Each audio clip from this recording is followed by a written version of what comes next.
కథ పేరు అతడు మా నాన్న. రచయిత గండ్రకోట సూర్యనారాయణ శర్మ. ప్రభు, నాకు అర్జెంటుగా 5 లక్షలు కావాలి, పంపుతావా అని అమ్మ అడగటంతో నాకు ఆశ్చర్యం వేసింది. ఇప్పుడు అంత డబ్బు ఎందుకమ్మా అడిగాను. కారణం చెప్పి తీరాలా? సూటిగా అడిగేసరికి నేను నీళ్లు నమలాల్సి వచ్చింది. అది కాదమ్మా అంటూ ఏదో చెప్పబోయాను. నా ప్రశ్నకు అమ్మ నొచ్చుకుంటుందని నాకు తెలుసు. కానీ వెనక నుంచి గీత చేస్తున్న సైగలను నిర్లక్ష్యం చేసే పరిస్థితి లేదక్కడ. కొంచెం సేపు మౌనం రాజ్యం చేసింది అక్కడ. ఇక ఊరుకుంటే లాభం లేదనుకుంటూ ఉన్నట్లుండి 5 లక్షల రూపాయలు ఖర్చు పెట్టేంత అవసరం వచ్చిందని ఇచ్చే ముందు ఎందుకో ఏమిటో తెలుసుకోండి అంది గీత గట్టిగా అవతల సుమతకి వినపడేట్లుగా. అదే అమ్మా, నీకు అవసరం ఏమొచ్చిందో ఏమిటో అని గీత అంటోందంతే. గీత మాటలకు తను ఏమనుకుంటుందోనని భయపడుతూనే సర్ది చెప్పబోయాను. నేను ఆ మాటలు అనటం ఆలస్యం. అటునుంచి అమ్మ ఫోన్ డిస్కనెక్ట్ చేసేసింది. దాంతో ఏం చేయాలో నాకు అర్థం కాలేదు. నేను మాట్లాడుతూనే ఉన్నాగా మధ్యలో నువ్వెందుకు కల్పించుకున్నావు విసుగ్గా అన్నాను గీతతో. అయ్యో, నేనేమన్నానండి? అంత అవసరం ఏమొచ్చిందో చెప్పమన్నాను. అది తప్పేనా? ఆ మాత్రానికే ఆవిడంత కోపం తెచ్చుకోవాలా? అయినా ఆవిడ అడిగింది 5,000 10,000 కాదు, అక్షరాల 5 లక్షల రూపాయలు. ఉన్నట్లుండి తెమ్మంటే మీరు మాత్రం ఎక్కడి నుంచి తెస్తారు? ఏదో దోషిని నిలదీసినట్లు సంజాయిషి అడగటమేమీ బాగాలేదు.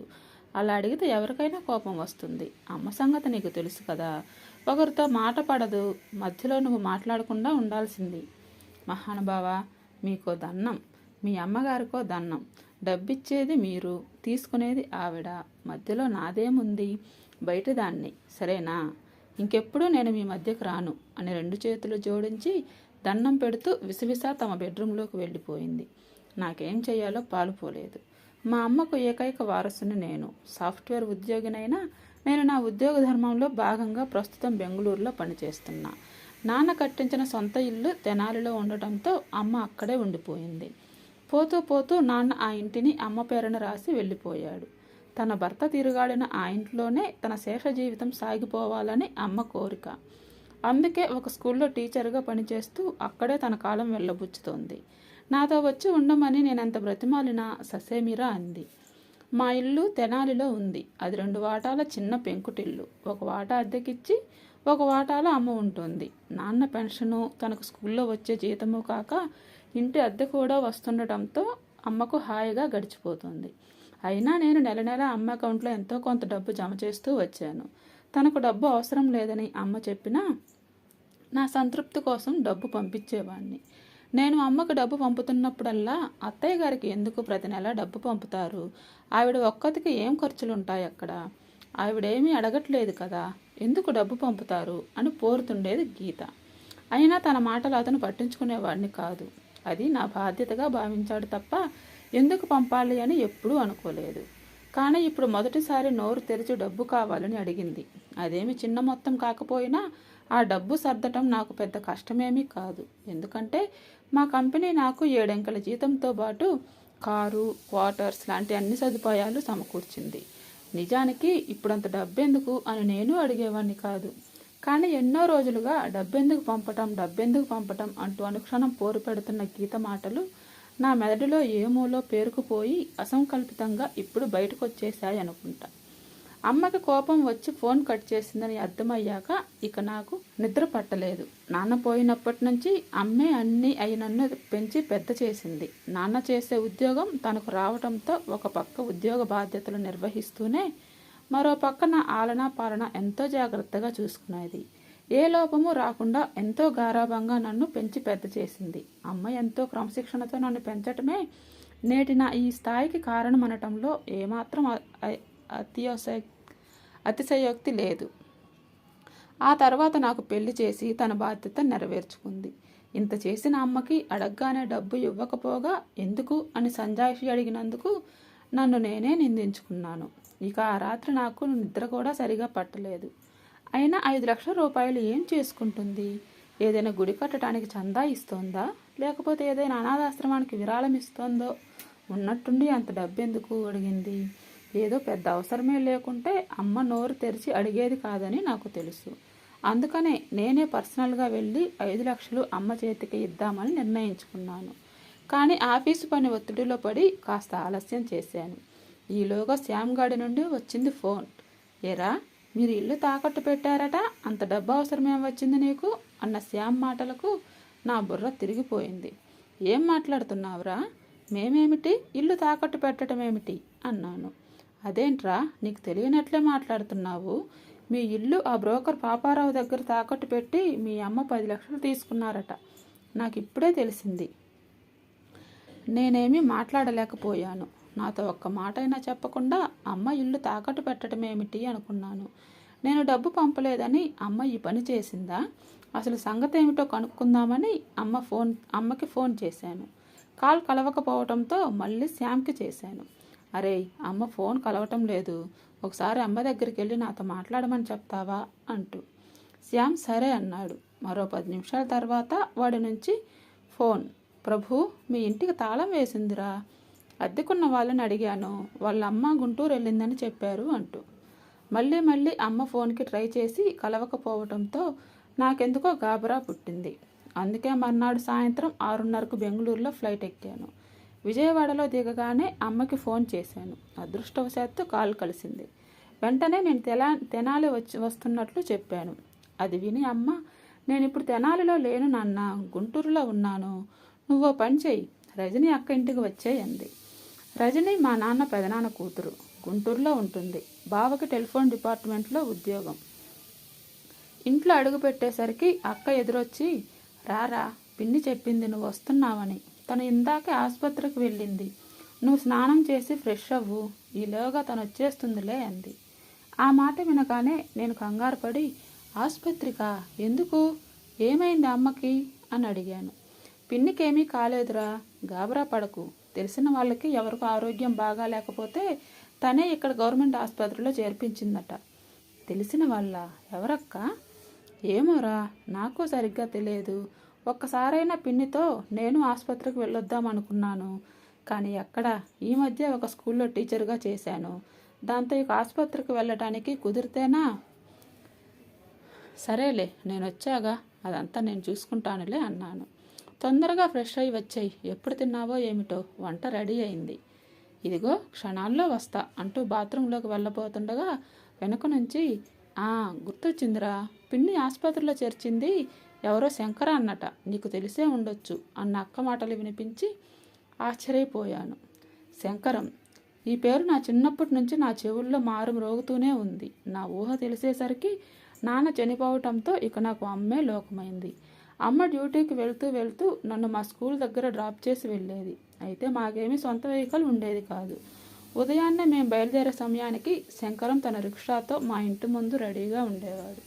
సాయంత్రం నా స్కూల్ అయిపోయే టైంకి మళ్ళీ స్కూల్ దగ్గర ప్రత్యక్షమయ్యేవాడు. నన్ను ఇంటికి తెచ్చి నాతోనే ఉండి నన్ను ఏవేవో ఆటలు ఆడించేవాడు. తర్వాత మళ్ళీ వెళ్ళి అమ్మను ఆఫీస్ నుంచి ఇంటికి తీసుకొచ్చేవాడు. సెలవు రోజుల్లో కూడా మేము ఎక్కడికన్నా వెళ్ళాలంటే ముందే అమ్మ చెప్పి ఉంచేదేమో. సరిగ్గా ఆ టైం కల్లా మా ఇంటి ముందు ఉండేవాడు.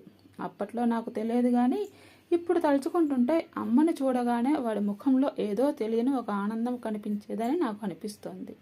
అప్పట్లో వాడిని చూడగానే నాకు చాలా సంతోషంగా ఉండేది.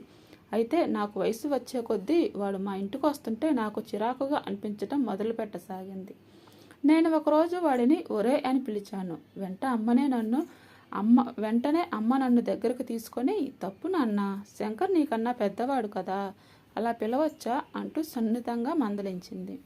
ప్రతిరోజు శంకరం నన్ను స్కూల్ దగ్గర దింపటం, తిరిగి ఇంటికి తీసుకెళ్ళటం, అమ్మ వచ్చేదాకా నన్ను ఆడించటం, మేము ఎక్కడికి వెళ్ళాలన్నా అతగాడి రిక్షాలోనే వెళ్ళటం చూశాక మా స్కూల్లో అందరూ మాట్లాడుకోవటానికి అది ఒక పెద్ద టాపిక్ అయిపోయింది. ఒక పేరెంట్ టీచర్ మీటింగ్కి అమ్మ వెనకే వాడు వచ్చి ఓ పక్కగా నిలబడ్డాడు. అది చూసి మా క్లాస్మేట్ ఒకడు నాతో డైరెక్ట్గా, మా అమ్మతో మా నాన్న వచ్చాడు, మీ అమ్మతో ఆ రిక్షావాడు వచ్చాడేంట్రా, కొంపదీసి వాడే మీ నాన్న ఏమిటి అంటూ వెకలుగా నవ్వేసరికి నాకు ఒళ్ళు మండిపోయి వాడిని కింద పడేసి కుమ్మేశాను. అది పెద్ద గొడవై ప్రిన్సిపల్ దాకా కంప్లైంట్ వెళ్ళటం, ఆయన నాకు వార్నింగ్ ఇవ్వటం కూడా జరిగింది. అప్పటి నుంచి మా అమ్మని ఎవడో అలా కామెంట్ చేయడానికి కారణమైన శంకరం కాళిని చూస్తే ఒళ్ళు కంపరం ఎత్తటం మొదలుపెట్టింది. అసలు ఎవడు వీడు, ప్రతిరోజు మా ఇంటికి ఎందుకు వస్తాడు? నిప్పులాంటి మా అమ్మ వీడి మూలంగా మాట పడవలసి వచ్చింది కదా. ఊర్లో ఇక రిక్షాలో లేనట్టు అమ్మ అన్నింటికీ వాడినే ఎందుకు పిలుస్తుంది? అన్నీ జవాబు లేని ప్రశ్నలే. ఇక ఉండబట్టలేక ఒకరోజు డైరెక్ట్గా అమ్మని అడిగేశాను, అసలు వాడెవడు మన ఇంటి చుట్టూ తిరగటానికి? మనకేమైనా చుట్టమా పక్కమా అంటూ. అంతే, ఆ రోజు అమ్మ ఉగ్రావతారాన్నే చూశాను. నా మీద అమ్మ విరుచుకుపడింది. అమ్మకు అంత కోపం ఎందుకు వచ్చిందనేది అప్పుడే కాదు ఇప్పటికీ నాకు అర్థం కాని విషయం. ఆఫ్టర్ ఆల్ ఒక రిక్షావాడికి అంత చనువివ్వడానికి కారణం ఏమిటో నాకు తెలియలేదు. నాకు తెలిసి మా అమ్మ నా మీద చెయ్యి చేసుకోవటం అదే మొదలు. కోర్స్ అదే చివరిసారి కూడా. కానీ అది ఆ శంకరం కాడి కారణంగానే అవటంతో నాకు వాడి మీద ద్వేషం పెరిగిపోసాగింది. ఆ తర్వాత అమ్మతో చాలాసార్లు బయటికి బయలుదేరిన నేను ఆ శంకరం గాడి రిక్షాను చూసేసరికి నేను రాను, నువ్వు వెళ్ళిరా అమ్మ అనేవాడిని.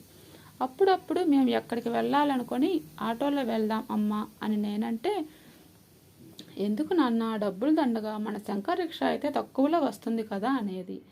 నేను సమాధానం చెప్పేవాడిని కాదిక. రిక్షాలో నేను రానంటే అమ్మ శంకరం కాడి బీదతనాన్ని వర్ణించి వాడి రిక్షా ఎక్కితే వాడికి సాయం చేసినట్లవుతుందని చెప్పేది. అప్పటిదాకా నాతో ఎంతో నవ్వుతూ ప్రేమగా మాట్లాడుతూ ఉండే అమ్మ ఆ శంకరం గాడు కనిపిస్తే చాలు నన్ను వదిలేసి వెళ్ళి వాడితో నవ్వుతూ మాట్లాడుతూ కూర్చునేది. నిజం చెప్పొద్దు, నాకు ఆ సమయం కోపం నషాలానికి అంటేది. వాడి మీద పడి రక్కాలని అనిపించేది. ఒక్కో రోజు వాడి పెళ్ళాము వచ్చి మా ఇంట్లోనే మెక్కి వెళ్ళేవాళ్ళు. ఆ రోజు నాకు తిండి సహించేది కాదు. 6వ తరగతి నుంచి అమ్మ నన్ను కోరుకొండ సైనిక్ స్కూల్లో వేసింది. ఆ రెసిడెన్షియల్ స్కూల్లో చేరాక మా ఇంటి వాతావరణం నుంచి దూరమైనందుకు బాధగా ఉన్నా ఆ శంకరం గాడిని చూసే బాధ తప్పినందుకు ఎంతో ఆనందం కలిగిందనే చెప్పాలి. అందుకే చదువు మీద ఎక్కువగా శ్రద్ధ పెట్టాను. నెలకోసారి అమ్మ వచ్చేది. క్రమంగా నేను ఆ శంకరం గాడి గొడవ మర్చిపోయాను. అమ్మ ప్రేమలోని మాధుర్యాన్ని పొందగలిగాను. అక్కడ చదువైపోయాక హైదరాబాద్లో ఇంజనీరింగ్ పూర్తి చేయటము, ఉద్యోగం రావటము, పెళ్లి జరగటము అన్నీ వరుసపెట్టి అయిపోయాయి. ఈ గొడవల్లో పడి ఆ శంకరం గారిని పూర్తిగా మర్చిపోయాను. కానీ ఇప్పుడు ఏదో పాత గాయం రేపినట్లు అక్క ఆ శంకరం గాడి పేరు చెప్పేసరికి నాకు మనసంతా వికలమైపోయింది. ఏ అర్ధరాత్రో కానీ నిద్రాదేవత నన్ను కరుణించలేదు. ఆసుపత్రి నుంచి అమ్మ ఎప్పుడొచ్చిందో కూడా తెలియలేదు. పొద్దున లేచాక అమ్మతో మాట్లాడదాంలే అనుకున్న నాకు, నేను లేచేసరికి అమ్మ ఆసుపత్రికి వెళ్ళిపోయిందని అక్క చెప్పేసరికి దిగ్భ్రాంతికి లోనయ్యాను. నేనేదో అనబోతుండగా అక్క నాతో, ఒరే ప్రభు, ఆ శంకరం గాడికి ఈరోజు సర్జరీ ఉందట, అందుకే పిన్ని తొందరగా వెళ్ళిపోయింది. నువ్వు లేచాక ఒకసారి తెనాలి వెళ్ళి ఇంట్లో బీరువాలో నుంచి కొన్ని చీరలు తీసుకురమ్మని చెప్పింది. మొన్న ఆసుపత్రికి వచ్చే తొందరలో తెచ్చుకోలేదట.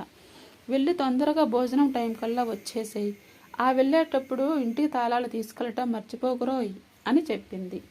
అంత దూరం నుంచి నేను పడి వస్తే అమ్మ నన్ను కనీసం పలకరించకపోవటం, దానికి ఆ శంకరం గాడే కారణం కావటం చాలా బాధ అనిపించింది. ఒక రిక్షా వాడి పాటి కూడా నేను చేయలేదా అనిపించి నా మనసు చివుక్కుమంది. అయినా నాలో మెదిలే భావాలు అక్కకు తెలియకుండా మేనేజ్ చేసి తెనాలికి బయలుదేరాను. నేను వస్తున్నానని తెలిసి శ్యామ్ రైల్వే స్టేషన్కి వచ్చాడు. వాడి బైక్ మీద తన ఇంటికి తీసుకెళ్ళాడు. ముందే చెప్పి ఉంచాడేమో. వాడి భార్య రుచికరమైన భోజనం తయారు చేసి సిద్ధంగా ఉంది. నేను వద్దన్నా ఇద్దరూ వినకుండా కొసరి మరీ తినిపించారు. వారిద్దరి ఆతిథ్యంలోని మాధుర్యానికి నేను ఎంతగానో పొంగిపోయాను. ఆ సంతోషంలో నా తాత్కాలికమైన బాధను మర్చిపోయాను. తర్వాత వాళ్ళ దగ్గర వీడ్కోలు తీసుకొని మా ఇంటికి వెళ్ళి అమ్మ చెప్పినట్లుగా చీరలు తీయటం కోసం బీరువా తెరిచాను. కాస్త మంచి చీరల్ని ఒక్కొక్కటి తీసి పక్కనున్న మంచం మీద పెట్టసాగాను. ఆ చీరలు తీస్తుంటే వాటి కింద ఏవో 4-5 బుక్స్ కనిపించాయి. అవేమిటా అనుకుంటూ వాటిని బయటికి తీశాను. తీరా చూస్తే అవి డైరీలు. ఎన్నాళ్ళ క్రితమో అన్నట్లుగా అవి చాలా పాతబడిపోయి ఉన్నాయి. వాటిని రాసింది మా నాన్న అని తెలుసుకొని నా గుండె వేగంగా కొట్టుకోసాగింది. ఆ డైరీలని అమ్మ నాన్న జ్ఞాపకంగా దాచుకున్నదని అర్థమైంది. మొదట నాకెందుకులే అనుకుంటూ ఆ డైరీలు లోపల పెట్టబోయాను. కానీ నేను కళ్ళు తెరిచాక సరిగ్గా కళ్ళారా చూసుకోలేని మా నాన్నని ఆ డైరీల్లోనైనా ఒక్కసారి చూసుకుందామని ఒక్కో డైరీ తిరిగేయసాగాను. ఎంతో గుండ్రని అక్షరాలతో ఉన్న నాన్న చేతి వ్రాతను చూసి నాన్నని కళ్ళారా చూసినట్లే ఫీల్ అయ్యాను. ఆ డైరీల్లో ఒక చోట శంకరం గాడి పేరు కనిపించగానే ఆగిపోయి నాన్న వాడి గురించి ఏమి రాశారా అని ఉత్సుకతతో చదవటం మొదలుపెట్టాను. మా పెళ్ళయ్యి ఈ రోజుకి సరిగ్గా సంవత్సరం గడిచింది. సుమతితో ఈరోజు ఒక శుభవార్త చెప్పింది. నా ఆనందానికి అవధులు లేవు. త్వరలో మా ఇంట్లో ఒక బుజ్జిబాబు నడవబోతున్నాడన్న సంగతి నన్ను ఉక్కిరి బిక్కిరి చేయసాగింది.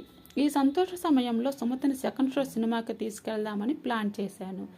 కానీ తనకు అలా అర్ధరాత్రి సినిమాలకు పోవటం ఏమాత్రం ఇష్టం లేదని మర్నాడు మ్యాట్నీకి వెళ్దామని అంది. కానీ నేను ఒప్పుకోలేదు. ఆ రోజే వెళ్ళాలని బలవంతం చేయడంతో సరేనంటూ బయలుదేరింది. ఇద్దరం సినిమా బాగా ఎంజాయ్ చేశాం. సినిమా అయిపోగానే నా స్కూటర్ మీద ఇంటికి బయలుదేరాం. సిటీ అంతా నిద్రలో జోగుతున్నట్లుగా ఉంది. అప్పటికే రాత్రి 1 గంట దాటడంతో రోడ్లన్నీ నిర్మానుష్యంగా ఉన్నాయి. ఇద్దరము సినిమా గురించి మాట్లాడుకుంటూ వస్తున్నాము. మేము వెళ్తున్న దోవలో ఒక చోట రోడ్డు పక్కన కొన్ని లారీలు పార్క్ చేసి ఉన్నాయి. వాటిని దాటుతుండగా ఉన్నట్లుండి 4 ఆగంతకులు మాకు అడ్డం రావడంతో స్కూటర్ బ్యాలెన్స్ తప్పి ఇద్దరము కింద పడిపోయాం. ఇద్దరు నన్ను పెడరెక్కలు విరిచి పట్టుకున్నారు. మిగిలిన ఇద్దరు నా మీద పడి కొట్టసాగారు. సుమతి నన్ను విడిపించడానికి శతవిధాలా ప్రయత్నిస్తూనే గట్టిగా కేకలు వేయసాగింది. వాళ్ళు కొట్టిన దెబ్బలకి దాదాపుగా నాకు స్పృహ పోయినంత పని అయింది. నేను చనిపోయిన అనుకున్నారో ఏమో, వాళ్ళు నన్ను వదిలేసి సుమతి పైకి లంఘించారు. వాళ్ళ ముష్టిఘాతాలకి నేను తీవ్రంగా గాయపడి ఒక్క అంగుళం కూడా కదలలేనట్లుగా నిర్వీర్యుడనైపోయాను. వాళ్లతో పెనుగులాడుతూనే తను నా కేసు చూసి అరుస్తోంది. తన ప్రాణాలు పోయినా సరే వాళ్లకు మాత్రం లొంగకూడదని నిర్ణయించుకున్నట్లుగా వాళ్ళ మీద పడి తిరగబడింది. కానీ వాళ్ళు 4. తను ఒంటరి ఆడది. వాళ్ళ పశుబలం ముందు తన బలం ఏమీ పనిచేయలేదు. ఎలాగైనా సరే నా సుమతిని రక్షిద్దామని నేను నా సర్వశక్తులు ధారపోసి లేవటానికి ప్రయత్నిస్తుండగా అనుకోని సంఘటన ఒకటి జరిగింది. ఉన్నట్లుండి ఎక్కడి నుంచి ఊడిపడ్డాడో తెలియదు, కానీ ఒక యువకుడు వచ్చి ఆ 4 పైన దాడి చేశాడు. తన చేతిలో ఉన్న ఇనుప రాడుతో వాళ్ళని ఇష్టం వచ్చినట్లుగా చితకబాదసాగాడు. ఒక్కొక్క దెబ్బకి వాళ్ళు హాహాకారాలు చేస్తూ పగిలిన తలల నుండి రక్తం ఓడుతుండగా అక్కడి నుంచి పరారయ్యారు. దొంగ నా కొడుకులు పారిపోయారు, లెగండమ్మా, మీకేమీ భయం లేదు అంటూ అతడు సుమతిని లేపి చెదిరిన చీరను తనకు చుట్టబెట్టి నా దగ్గరకు తీసుకువచ్చాడు. వాళ్ళిద్దరూ కలిసి నన్ను ఆ పక్కనే ఉన్న రిక్షాలో ఎక్కించారు. సుమతి రిక్షాలో నా పక్కనే కూర్చొని నా తలని తన ఒళ్ళో పెట్టుకుంది. అతను రిక్షా తొక్కుతూ కూర్చొని మా ఇంటి దగ్గరలో ఉన్న ఆసుపత్రికి నన్ను చేర్చాడు. డాక్టర్ ప్రాథమిక చికిత్స చేసి మందులు రాసిచ్చి 2 రోజుల తర్వాత మళ్ళీ రమ్మని చెప్పాడు. ఇంటికి రాగానే సుమతి ఒక్కసారిగా ఆ యువకుడి కాళ్ళ మీద పడిపోయి రోదించసాగింది. అతడు కంగారు పడ్డట్లుగా వెనక్కి జరిగి, నాకు దండం పెడతారేంటమ్మా, నేను రిక్షా లాగే బతికేవాడిని, శానా చిన్నోడినమ్మా అన్నాడు. నువ్వు చిన్నపిల్లాడివి కాదు, మా పాలిట దేవుడివి. ఈరోజు నువ్వే వచ్చి కాపాడకపోతే మా జీవితాలు సర్వనాశనం అయిపోయేవి. 1000 జన్మలైనా నువ్వు చేసిన ఈ ఉపకారానికి బదులు తీర్చుకోలేము.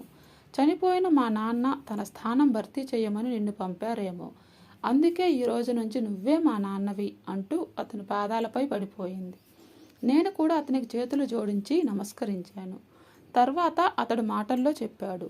తన పేరు శంకరయ్య అని, తను ఆ గుడిసె దగ్గరలోనే ఉందని. ఆ మర్నాడు క్రితం రాత్రి నేను అక్కడ వదిలేసిన నా స్కూటర్ తీసుకొచ్చాడు శంకర్. ఇక దాన్ని వాడటం ఇష్టం లేక అమ్మకానికి పెట్టేశాను. అప్పటి నుంచి మేము ఎక్కడికి వెళ్ళాలన్నా శంకరయ్యే రిక్షాలోనే వెళ్ళాలనుకొని ఆ సంగతి సుమతికి చెప్పాను. నా ప్రతిపాదనకు తన సంపూర్ణ ఆమోదాన్ని తెలిపింది.